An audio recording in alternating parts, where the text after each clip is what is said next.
everyone. It's time for your weekday program, The Daily Debate, here on Nile TV International. For tonight, I'm your host, Nancy Sarah Barakat.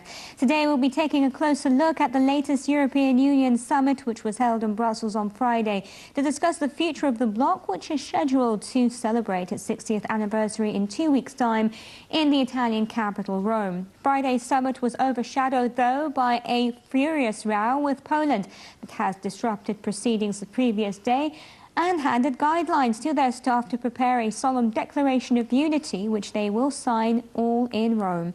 The Prime Minister of Poland has accused the French President of trying to blackmail her country in the row that occurred on Thursday over the re-election of EU leader Donald Tusk.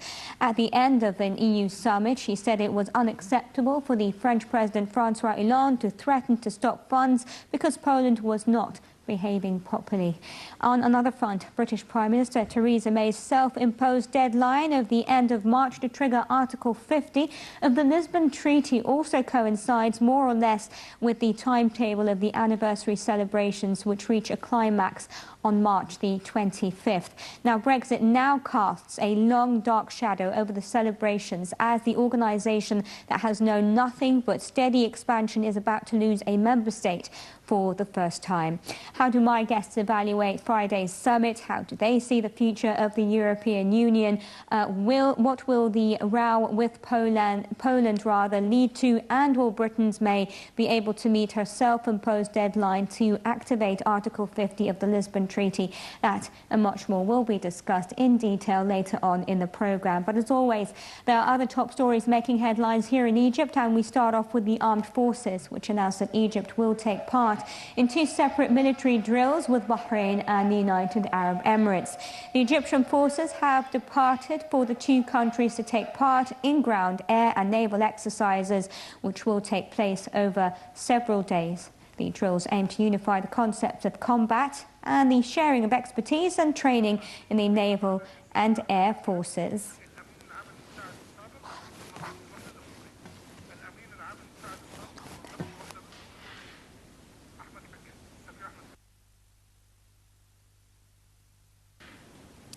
And Secretary-General of the Arab League, Ahmed Abdallah, held talks with the new chairperson of the African Union Commission, Moussa Fikri. The talks tackled means of enhancing Arab-African relations and boosting cooperation between the Arab League and the Union. Abdallah said that he had invited the new chairperson to attend the inaugural session of the Arab Summit that will be held in Jordan on March the 29th. Meanwhile, spokesperson for the Secretary-General of the Arab League, Mahmoud Afifi, said that the Arab League and the African Union enjoy very strong relations. Abul Ghait noted that he is looking forward to more cooperation between the Arab League and the African Union. Now, tell us more about this meeting and about Arab League and African Union relations. We're being joined now over the phone by Ambassador Ahmed Haggeg, former Assistant Foreign Minister. Thank you very much for your time.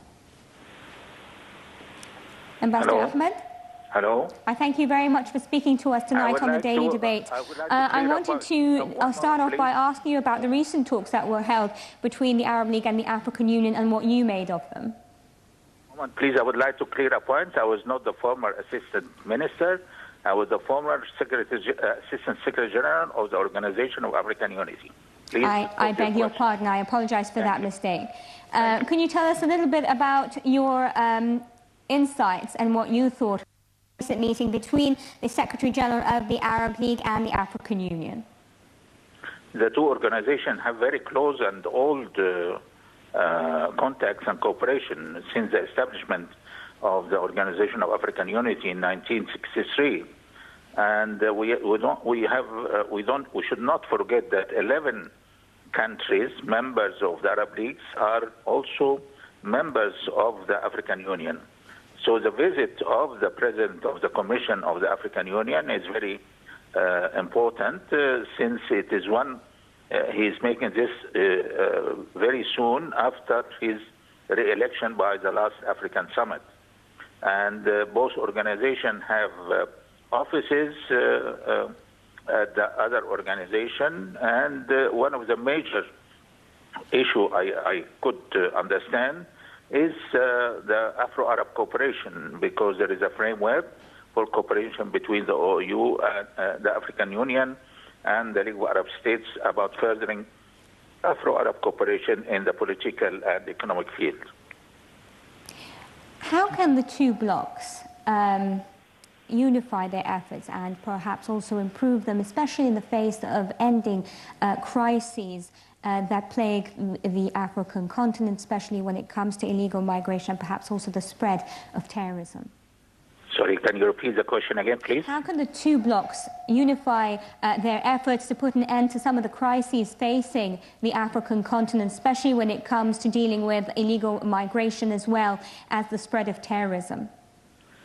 They have mutual consultation about the illegal migration from Africa to the outside world and to the Arab world, and they monitor this situation and exchange information about the figures of this, the routes which the illegal migration are taking.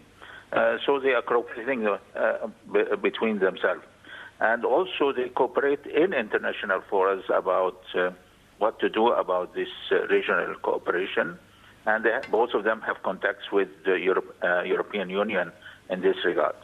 Right. I thank you very much, Ambassador Ahmed Hagag, for your insights. Ladies and gentlemen, our first report for the evening takes a closer look at the latest, or the most prominent occurrences that took place during the European Union summit that took place on Friday, and then we'll be back to discuss that with my guests. Stay tuned.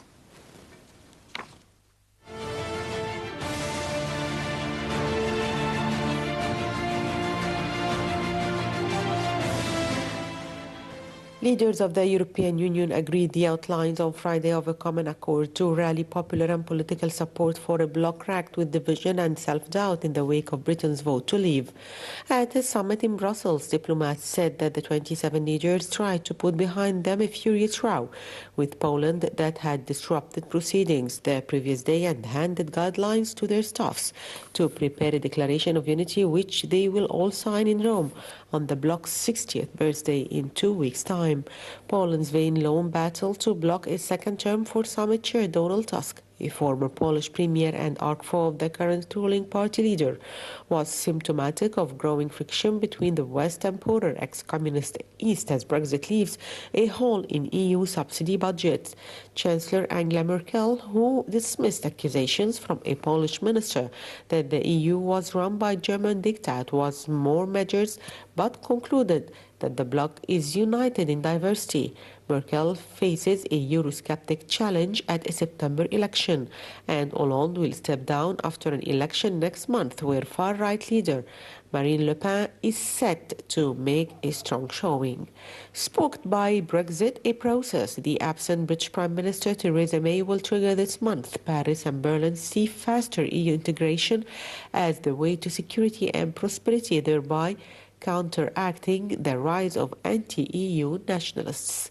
But Poland and others enjoy a sovereignty they secured only after the Cold War, are suspicious of that and of a push by Westerners to move ahead in a multi-speed Europe. Several diplomats from former communist states, of which Poland is by far the biggest in the bloc, said their leaders were happy with proposals to include elements of multi-speed language in their own text, and that this would be balanced by assurances of equal treatment for all countries.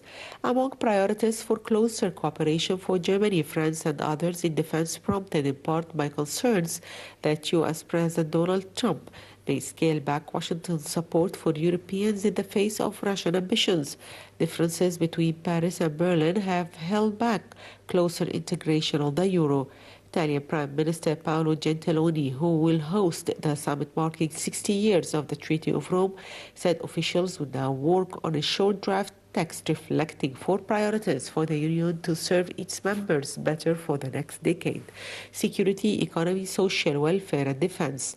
The trickiest issues to reconcile, diplomats said, could be finding common language on social issues and the possibility of extending membership to other eastern states in the Balkans. Be the first to know.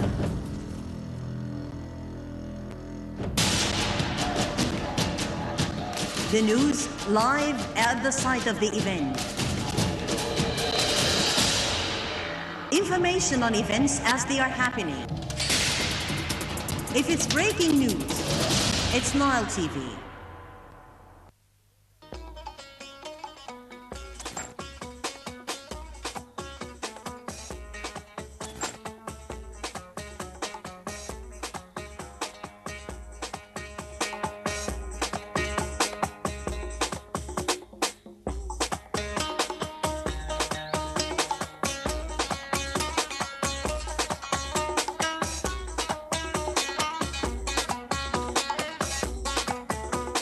For ads on Nile TV, Egyptian Radio and Television Union, the economic sector, info@nileinternational.net, or call us on the following numbers.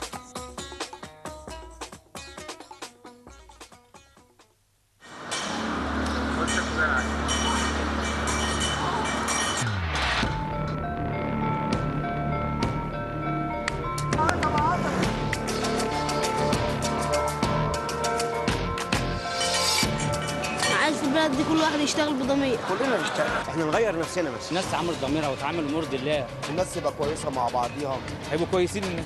كلنا خير ومصر كلها خير. هي ام الدنيا. الشعب المصري ده طيب. لو كل واحد ابتدى بس بنفسه البلد هتتصلح. كل واحد يعمل ربنا وضميره. الناس تبقى حلوه كده مع الناس. لازم اخلاق الناس تبقى كويسه، نحب بعض. الاحترام، ضماير الناس، الاخلاق بس. وان شاء الله ينصلح حالنا بقى. نتقبل اراء بعض. هي الديمقراطيه، هي الديمقراطيه.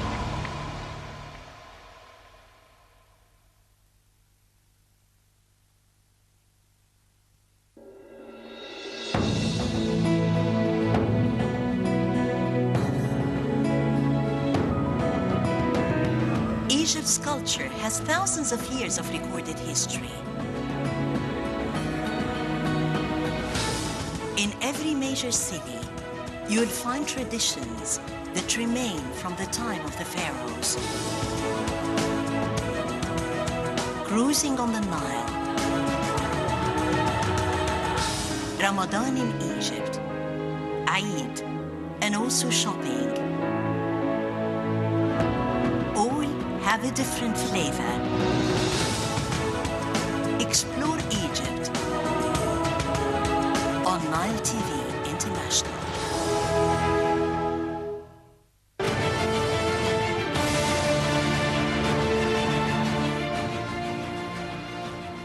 Very warm welcome, ladies and gentlemen. And joining me tonight here in the studio is Dr. Mohamed Abdallah, former chairman of Alexandria University. Thank you very much for coming in. Always a pleasure having with us Dr. Sarah Kira, international relations researcher. Thank you very much for your time. Thank you for having me. Dr. Sarah, ladies first, let me start off by asking you about how you see, perhaps if we open up the discussion a little bit, not just focus in on the summit, but how do you see the future of the European Union now that there are perhaps more obvious rifts when it comes to, obviously, Brexit and the most recent row between Poland and France? Well, the Brexit is the milestone here because it's been a very big hit to the European Union. I always say that having studied in the EU, in Spain specifically, I always said from an outsider point of view that Britain has never been in and it's never out. It's never going to be totally in for its position, for the way they perceive themselves politically, and it's never going to be totally out.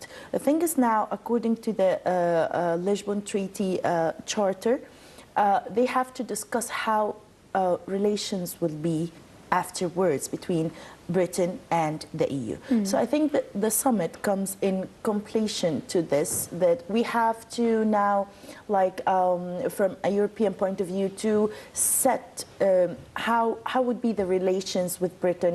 Is it going to be free trade or not free? Of course, it's not going to be free trade anymore. They won't be having the same privilege from the EU as before.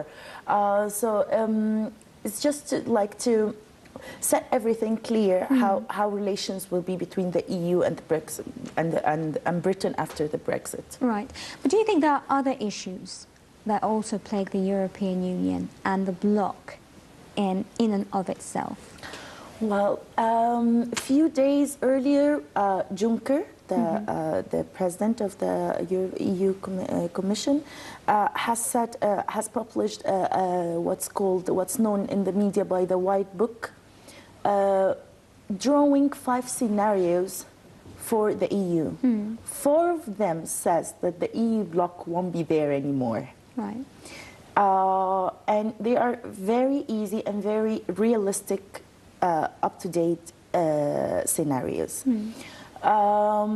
The only hope for the EU to continue, according to Juncker, and who he didn't mention which scenario precisely he sees the best or he sees the most fitting for the EU future. But the one that the last scenario of his book was that if the EU has to stay, or if it's going to stay, it's going to be very difficult. That's first of all. Second of all, everyone would have to have a fair share in all of the responsibilities, especially that the EU geographically in the world,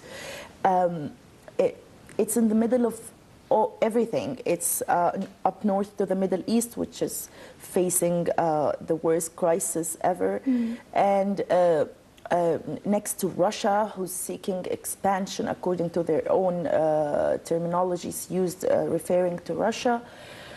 And then the ocean, and then the US. So the EU, being in the middle of everything, they have huge responsibility regarding all of the crises around them and facing it. And one of the two major crises they are facing now is their internal economic crisis and the refugees crisis. Right. So let me ask Dr. Mohamed about how you see the future of a united Europe. Do you think that that is something that's, or a dream perhaps, that is not going to be continuing, or do you think that they're going to remain united even after Brexit? This takes me back to the vision of late General de Gaulle, when he said once that Europe should start from the Atlantic Ocean to the Ural Mountains. So he included Russia in Europe, and he excluded England at that time, you know. So that at that time was created a huge row. I was in France at that time. So I believe, like Doctor said, the economic factor will play an important role. You have a lot of countries in the European Union which have really a very critical economic situation, like what happened in Greece, what happened in other countries, Spain. So how could they manage to help the other countries, those who have, how could they give to those who have not? Right. You know, this is a real challenge. Secondly, it's high time to see if Europe will have a unified vision about some crisis. Germany is giving a priority to looking eastward and to its relation with Poland and even with Russia. Okay. The others, like France, Spain, Italy, are looking across the Mediterranean. England, now it's not anymore, but England was always looking towards America. Right. So if they succeed to have a unified position as far as concern the issues, how to deal with Russia, mainly about some hot spots in the Middle East and in North Africa, Libyan issue, which is very important for Europe because of the geographic distance, and the same situation about the refugees. Are they going to have a unified position? The second element is that Russia, considers that there have been a kind of dirty game played against her in Libya when she didn't use veto at the Security Council and let the NATO interfere, that just to protect civilians, and realize that it interfered directly to overthrow Gaddafi and to be there. So this, the handling of this relation, because Europe cannot become an economic giant and still be at the remorque of, trained by America when it comes to the positions concerning foreign policy. Right. Do you think, though, that the planned Brexit will affect the bloc in any way? And do you think that other countries might want to follow suit?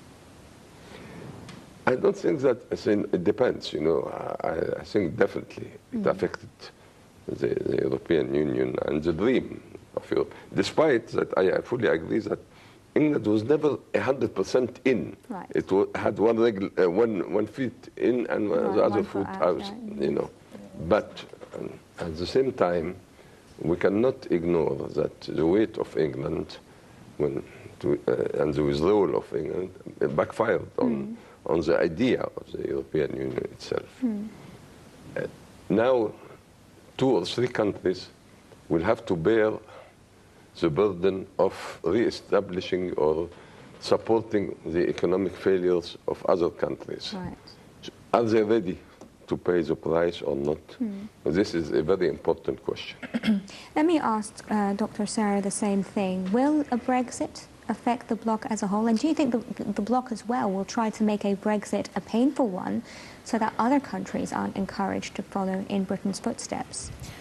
Well, basically, yes, this would be the first time that Article 50 of the Lisbon Treaty, which is the EU is based upon, it would be the first time it is put in effect. And yes, I guess England will pay like something like 50 million sterling, if I'm correct about the number. I'm not sure about the number itself, but they will have to pay a fine for getting out of the European Union. The thing is that now it's a little bit psychological. It is possible. Right. It is possible to break up with the EU, if the expression is right, to break up with the EU and take myself outside and starting to handle my state's affairs on our own. Especially that now there are the voices of the extreme right parties in Europe are asking for that.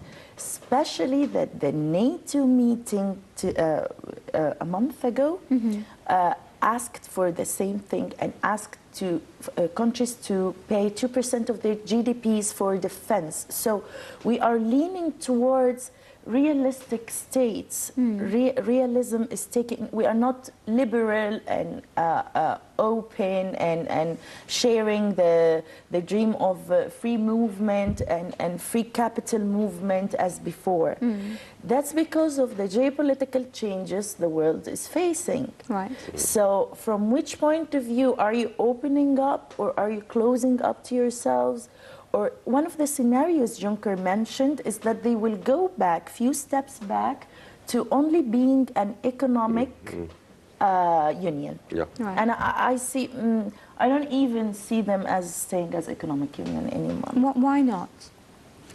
Because of the financial crisis. Because as Doctor said, some of the countries are taking more of the burden and the other countries. We have seen the Central Bank of Europe aiding Greece without any improvement in their economic situation. So how is this going to end up?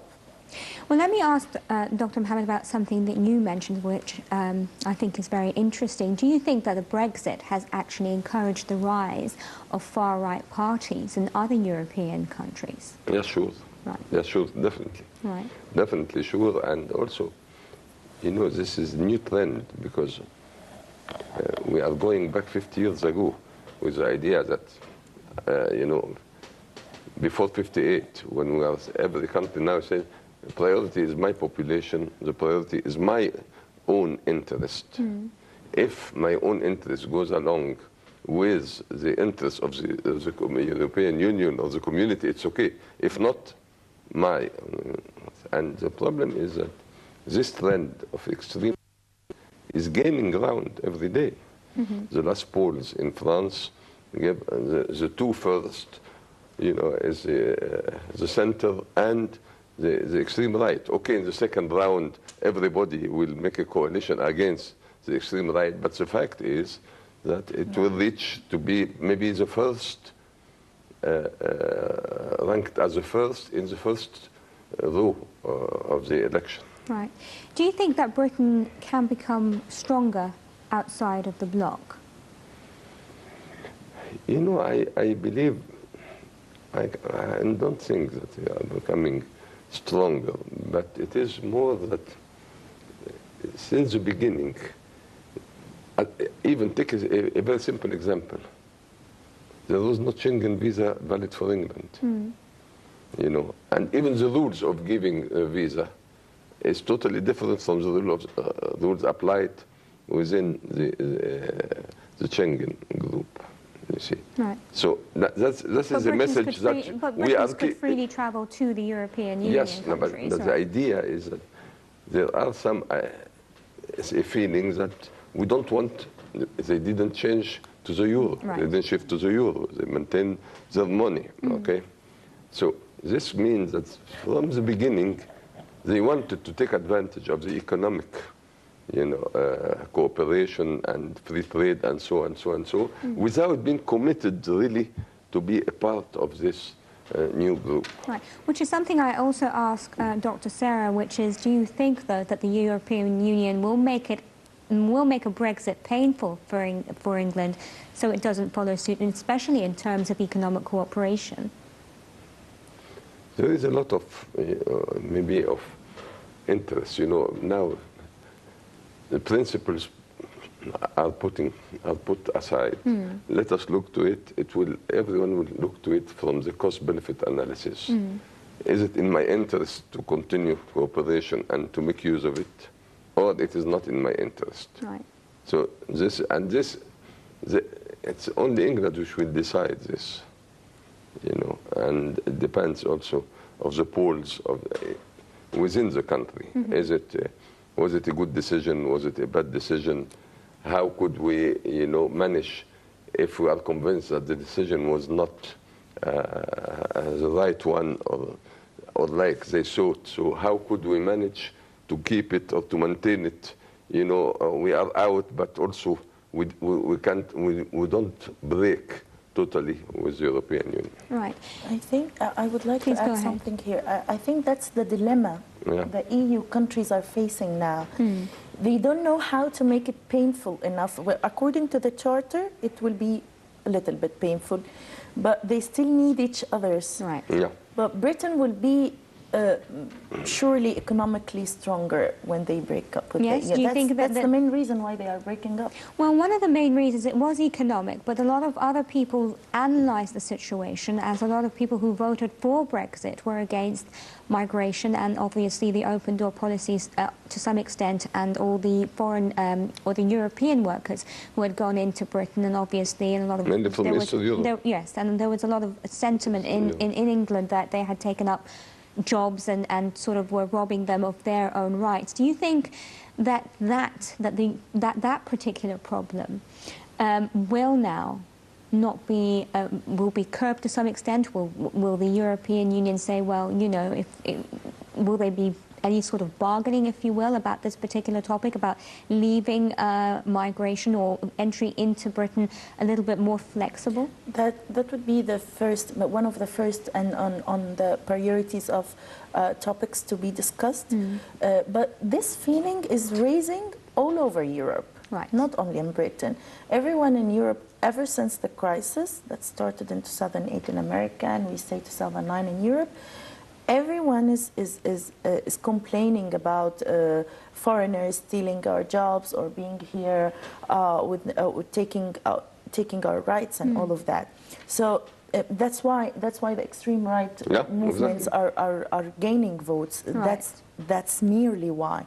The thing is, it's not the migration the problem. It was never a problem. It was the land of dreams, Europe and the US for everyone when they didn't have economic crisis. So I think they are pointing their anger towards the foreigners, the foreigners, and towards the least of their problems. The real problem is that they don't want to confess that they cannot or they couldn't fix their economic crisis up till now. Well, if you'll allow me, my dear guests, to take a look at our second report for the evening and another look at the latest EU summit, and then we'll be back to continue our discussion. Stay with us.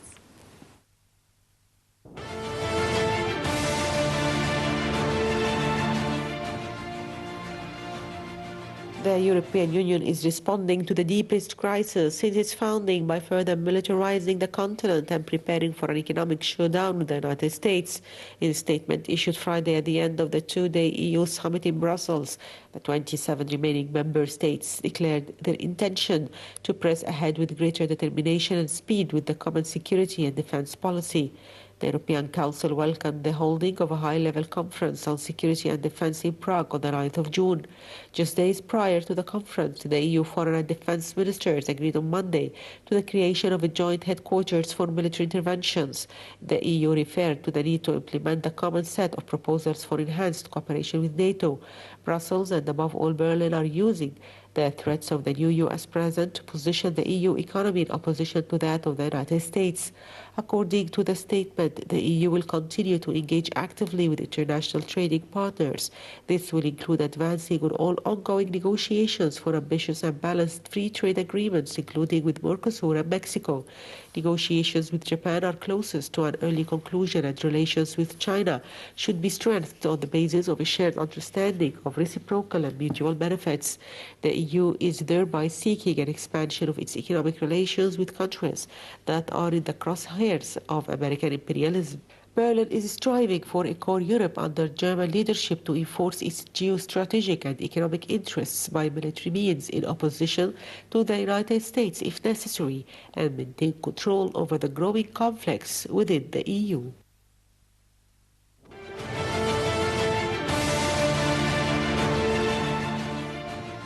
A very warm welcome back. Now, Dr. Sarah, let me come back to you and ask you a little bit about how you see relations between the bloc and now a US under a Trump administration. Well, Trump has been very clear about his statements in his debates before, in his campaign, and then after his inauguration. The two main topics he talked about was the immigration policy of Merkel, Angela Merkel, Chancellor of Germany, and the NATO being an obsolete. He mentioned it literally obsolete, or it has no good anymore. He's stressing on the fact that each and every of the 28 members of the NATO, of the alliance, which are not all of them in the bloc, to pay 2% of their GDP and to increase their defense and deterrence spendings in the NATO. Well, that's with the NATO. With the EU, he's very strict about their immigration policies. Again, they are pointing their anger or the failure of fixing the economic crisis towards immigration. Well, when would the EU, along with the US, from a Middle Eastern point of view, admit that their foreign policy caused a huge security threat now, which they are going to address with more spendings, even though they are facing a crisis, an economic one? I don't know why up till now, maybe because of arrogance, up till now they don't see the relation between their foreign policy and the crisis they are facing and trying to discuss and approach now. Right. The relation between the US and EU basically would be the relation between Trump and Angela Merkel. Right. When we talk about Europe now, it's Germany. The pillar of EU, economically speaking, politically speaking, is Germany. We don't see a lot of friendliness between Trump and Merkel now. Right. They're meeting. They are meeting on Wednesday, and the speculations in the media and in the press around the meeting that it won't be very friendly, in opposition with Trump's meeting with France, with the leading party in France. It was friendly and it was nice. And Japan, it was friendly and nice. We will see how things will go after that next meeting. But I do expect a lot of clashes. And I do expect more spendings on the security, because he made it very clear that he wants to end ISIS, and that came last year in the Warsaw summit, the NATO Warsaw summit, and they are clear on that strategy, and that meets Trump's strategy. Right. We will see how Merkel reacts. Do you see, I mean, Trump obviously, as you said, has labelled NATO obsolete. Do you believe there's any truth to that statement? No. Right. It has a lot of benefits to the EU. The thing is that the NATO is not only a military tool for the EU. It's an alliance. It's not only for the EU. For example, Canada is not in the EU and it's in the NATO. Turkey, for instance, it's an alliance. It's also a political organization. We will see. I do expect some breakups in the NATO as well in the upcoming days. When everyone has to take a stance regarding Libya, regarding the intervention in the intervention in the Middle East, I do expect that there will be. Everyone agrees on securing Europe, right? And they just decided that they will deploy more forces in Sicily, Italy, for the geographic approach, as well as we mentioned. Right. Well, they are trying to surround Russia in all ways. That was the main reason that started the Crimea and the Ukraine crisis. So trying to, militarily speaking, trying to approach and surround Russia from the east and in the Middle East, that's military speaking, that's okay. But when it comes to the political part of the NATO, I would expect some breakups between the members there. Not a breakup from the NATO like we're seeing on the Brexit level, but they wouldn't agree on all the strategies, especially for the Middle East, which was the cause of the refugees crisis. Well, let me ask Dr. Mohamed, obviously, how you see the importance of NATO as we speak. The main slogan of Donald Trump was America first. Right. Okay, and I think that he is obsessed by this idea, America first. So he will not, accept anything which cannot be from his viewpoint in the real interest of America. I believe this is something very important, and when they have to deal with him, they have to keep this slogan always in mind and in front of them. The idea that the NATO is obsolete, the system working through the NATO, I think this is what he meant, that it is obsolete. Secondly, he wanted to say that I am not here to pay for the others. Right. Everyone has to pay for himself. If you accept this, okay, we can work together. If not, we will see what will happen. Do you think that will go down well? I think yes. Right. Yes. At the end of the day, they will accept. They will have to pay. Because they cannot afford. If America withdraw, there will be no NATO, whatever. Exactly. Well, a recurring theme throughout our discussion was obviously the problem of migration into the European Union. Perhaps Germany was one of the, I would say, most welcoming countries in the bloc to actually accept migrants, perhaps not to the benefit of Angela Merkel, because she's seen her rating slump in locally, and we're expecting elections in September. But one of the main players when it comes to migration and the migration of refugees, especially from Syria, is Turkey. And Turkey has been playing this card for a while. Now, I wanted to ask you, Dr. Mohamed, about how you see the future of Turkish-European relations. At the beginning, Turkey started to dream of being part of Europe. But this didn't work. So they started to be that I am protecting Europe. I am the second army in the NATO by number, as far as concerned of the number of the army, and I am the key player in the Middle East and in the Islamic world in general. But I think also that being part of this European, institution, even if you're not part of the European, the EU, but still they have a lot of agreements, cannot cope with the idea of having a dictatorship, an open dictator in Turkey, wanting to also to make a campaign and the propaganda for the amendments of the constitution, which will give him more power. And this means that this is the failure of the ideal and the dream of, entre guillemets, of Europe, that this is the example of an Islamic moderate regime. Now he's, after attacking those who liquidating all his enemies, political enemies, now also he is trying to change the constitution and to withdraw all the secular articles on which the constitution was relying since Ataturk.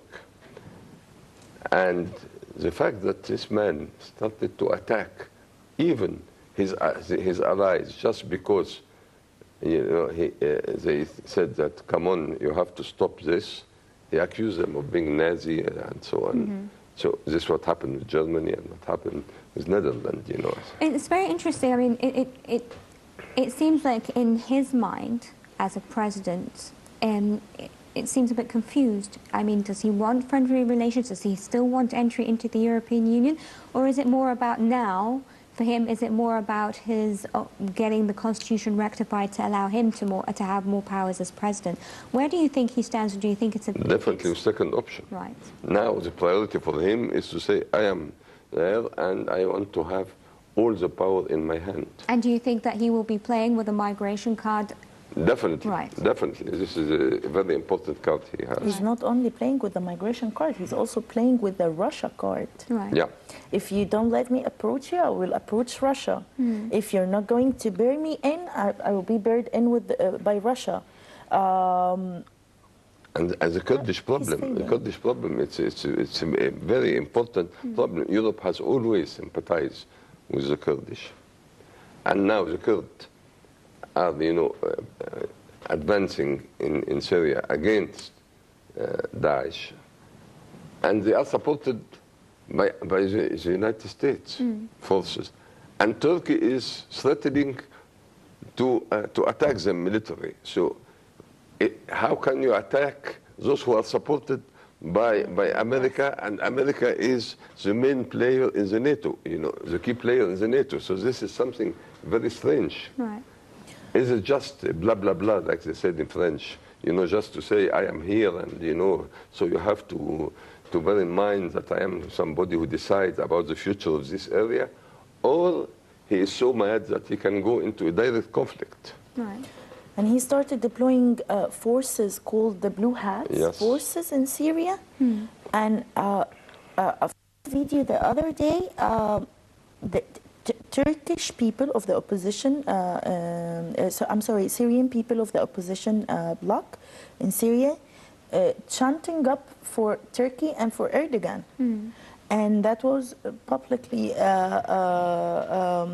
media streamed and everything. And he's saying, I'm here and I'm a key player and I can finish everything. But I think he's taking more position than what he really deserves. Yes. Because Erdogan is failing.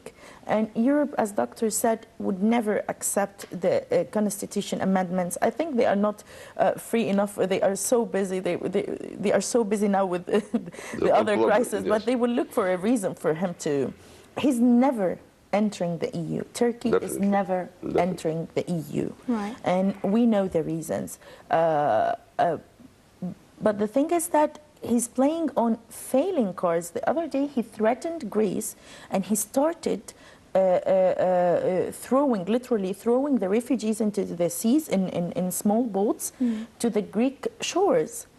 And he's looking for clashes with everyone, with Greece, which is supported by the US. I think he's overestimating his own power. Yes, exactly. Definitely. Yes, definitely overestimating. And also, over ballooning the role he can play. Exactly. He wants to become the main key player.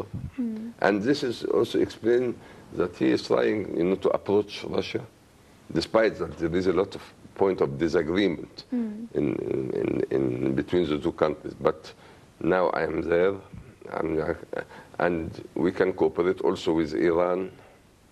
And the problem is that what we are facing in this area, you have the Ottoman dream, and you have the Persian dream. Right. And I remember I was in Tehran in the year 2000, and I met Hassan Rouhani, who was not the president at the time.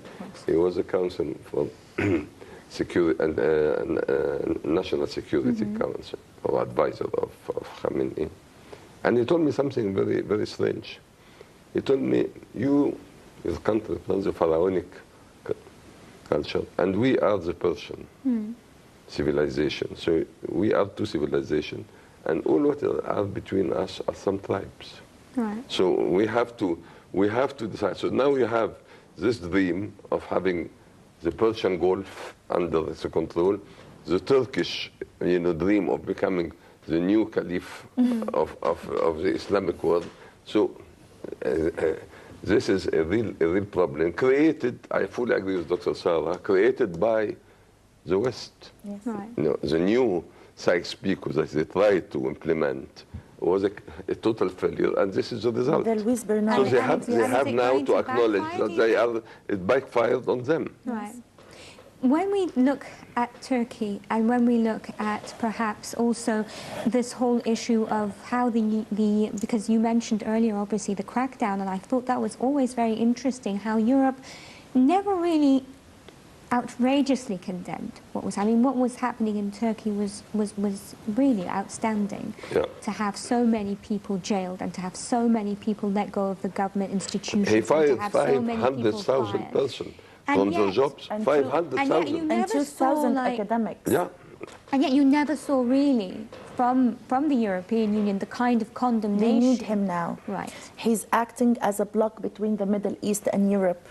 He is the wall, or Turkey is they are marketing East or themselves. Syria? They are marketing themselves The as Middle East or Syria? No, the Middle East in general. Especially Syria, of course. Syria is Syria is the main, sponge the main now spot, for all the terrorists of the world.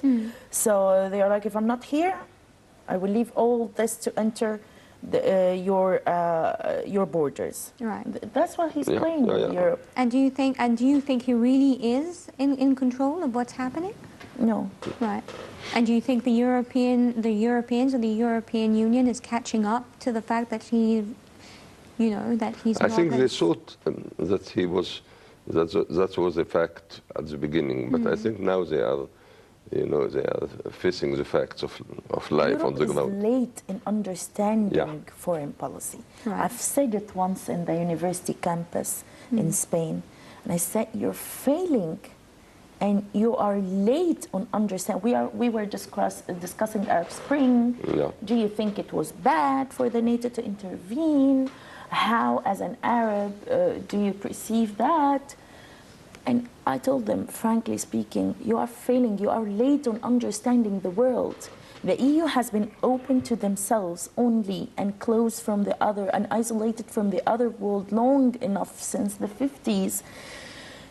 Till they reach this point, they are very late. Turkey is faster than them. They play with them. Well, let me just ask you, just to conclude, or in summation, do you think that what we're seeing, or this war of words right now that we're seeing especially from Turkey perhaps, towards the European countries that are refusing for it to go in and sort of like promote their new constitution, do you think that this could lead to a rift with the bloc on a larger scale? Yes, because actually they have shut up long enough for Erdogan and what he's doing in his country, but to send his supporters to other EU countries and start rallying there and start manifesting there, asking for something that's not legal at all and would never be accepted by the philosophy of the EU, Well, this is basically crazy. He went too far. Right. He went you too know, far. To conclude, he went too far. You think so? Because France was pretty lenient about having a rally being held there. How do you see France's position? You know, France now has its own problem concerning the elections, next election. So it's not focused too much. In April, and you know, and they are more lenient. I remember when we were students in France, we were having a rally against, you know, Israel and against the intervention in Vietnam and so on. So they are, on this part, they consider this as a way to express your ideas. Right. You know, they don't look to it as a disturbance to the law and order. Okay, I thank you both very much for coming in tonight. Dr. Mohamed Abdallah, former chairman of the Alexandria University. It was a pleasure having you with us. Always a pleasure having you with us. Also, Dr. Sarah Kira, international relations researcher. Thanks very much for coming in. Ladies and gentlemen, that's all the time we have for this edition of the Daily Debate. You can join us again tomorrow, same time, same place, here on Nile TV International. From myself, Nancy Sarah Barakat. Good evening.